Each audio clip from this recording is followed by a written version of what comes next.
जून ते 15 डिसेंबर।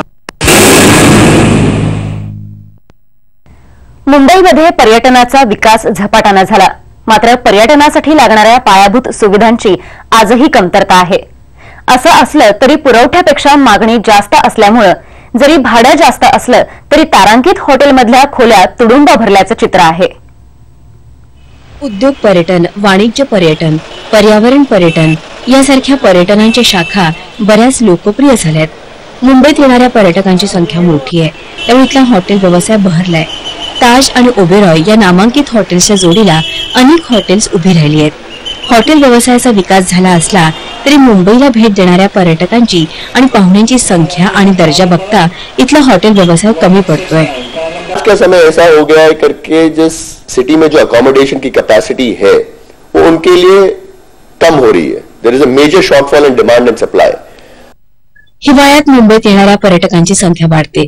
सध्या पंचतारांकित हॉटेल्सनी त्यांच्या भाड्यांमध्ये मोठी वाढ केली असतानाही सर्व हॉटेल्स पर्यटकांनी तुडुंब भरल्याचं चित्र दिसतंय। 2005 के मिड के करीब जून जुलाई the average room rate of 5-star hotels Bombay City या मुंबई सिटी में था करीब around 5,700 to 6,000 rupees average room rent था। आज की डेट में which is December 2005 average room rates have gone to 7,000 to 7,500 mainly because peak season है, bookings काफी हो चुकी है। दिसंबर के टाइम पे काफी कॉन्फ्रेंसेस और एग्जीबिशंस भी होते हैं। सो ये जो इंक्रीज हुआ है एवरेज रूम रेंट में it is quite expected and it is also likely to keep going higher.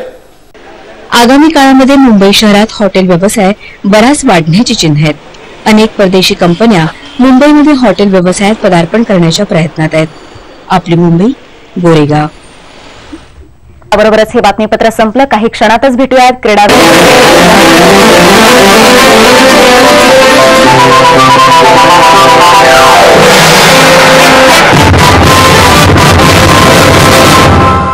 आजच्या आपली